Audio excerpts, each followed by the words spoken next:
Mesdames, Messieurs, bonsoir. Alors oui, c'est moi. C'est moi qui suis chargé de réaliser le discours à l'occasion de la journée de la femme. Vous allez vous dire, mais c'est un homme. Vous savez, cette question, je me la suis posée aussi lorsque j'ai été désigné. La question de la légitimité finalement. Suis-je légitime en tant qu'homme de pouvoir parler des problématiques liées aux femmes, et notamment de l'inégalité femmes-hommes? Suis-je bien placé pour pouvoir comprendre ce qu'est être une femme dans tout ce que cela implique? Toutes ces questions, je me les suis posées.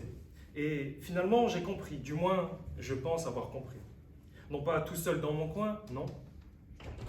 C'est accompagné d'articles, de livres et de vidéos sur le sujet, mais surtout accompagné des femmes qui m'entourent, que j'ai compris. Puisque une interaction, un échange ou une expression sur un visage vaut beaucoup plus que les 1000 mots d'un article. Ce que j'ai compris, c'est que moi aussi j'ai un rôle à jouer dans cette lutte, que mon rôle n'est pas des moindres. Aujourd'hui, nous célébrons la femme. Nous célébrons la femme? Non, il faudrait plutôt dire que nous agissons pour la femme. Comprenons que ce n'est pas une journée de fête, mais plutôt une journée de lutte pour le droit des femmes. À présent, j'aimerais que nous soyons francs. Je m'adresse aux hommes de la salle. Premièrement, prenez le temps de vous questionner, de vous documenter et d'échanger, car vous le verrez, vous en ressortirez changé. Demandez-vous si nous sommes collectivement à la hauteur de ce mouvement auquel nous appartenons, de ce changement des esprits. Qu'est-ce qui, dans ma sphère privée ou dans mon quotidien, peut être modifié pour améliorer les inégalités femmes-hommes? Pour cela, revenons d'abord sur la question que j'ai posée au début de mon discours. La question de la légitimité, finalement. Suis-je légitime en tant qu'homme de dénoncer les injustices subies par les femmes? La réponse est évidente. Oui, bien sûr. À condition que je n'oublie pas que je suis un homme et que j'assume mon statut de privilégié pour ne pas écraser la voix des femmes. Mais cette question en appelle une autre. Comment donc faire en tant qu'homme pour apporter ma pierre à l'édifice? À nouveau, la réponse est simple. Il faut passer aux actes.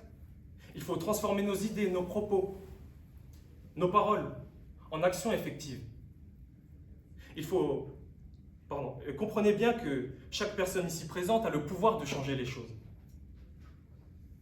À savoir, pour commencer, d'être capable et d'avoir le courage de s'élever contre chaque acte de violence sexiste et sexuelle du quotidien. Et je suis tout à fait conscient que cela n'est pas évident. Mais sachez bien que le pire sera toujours de ne rien faire. Être neutre dans une situation d'injustice, c'est quelque part choisir le côté de l'oppresseur. Je voulais m'arrêter sur une citation d'Albert Camus, qui est mon auteur préféré, et qui a dit que chaque être humain a un devoir, celui d'exercer au mieux son métier d'homme. Ainsi, il faut comprendre que l'égalité n'est pas une option. Non. L'égalité est une obligation. La fin des inégalités, c'est finalement l'avènement d'une société nouvelle, plus saine et plus épanouie. Pour toutes et pour tous. Enfin et pour finir, je voulais aborder une dernière chose. Avant de construire ce discours, j'ai préparé un questionnaire et j'ai eu la chance de pouvoir m'entretenir avec des femmes qui m'entourent.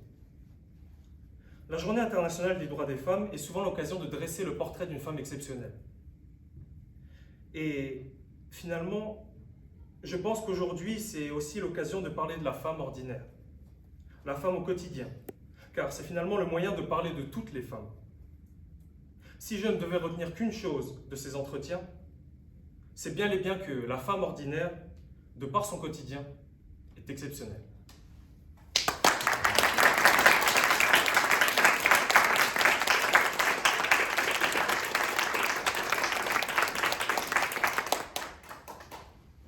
À présent, je vais vous lire un discours de Françoise Nissan, prononcé à l'occasion du comité ministériel pour l'égalité entre les hommes et les femmes dans la culture et la communication.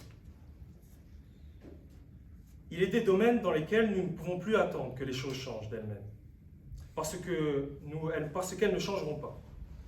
L'égalité femmes-hommes a fait plus de progrès en 70 ans sans doute qu'en plusieurs millénaires. Mais la plus grande erreur serait de croire que nous avons accompli l'essentiel du chemin. Non, nous en avons fait la moitié. Nous avons fait celui de l'égalité en droit. Nous devons accomplir celui de l'égalité en acte.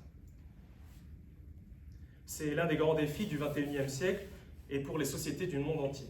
La France ne fait pas exception. Ce défi est encore devant nous. L'actualité récente nous l'a bien montré.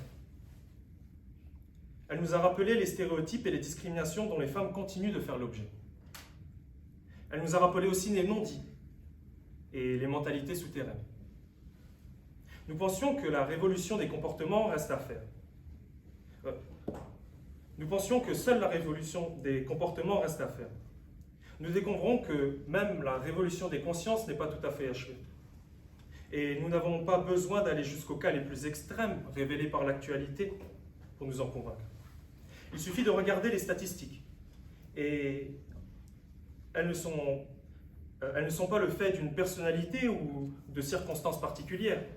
Elles traduisent les anomalies du quotidien, les petites injustices qui, une fois cumulées, aboutissent à une inégalité majeure de fait. Merci.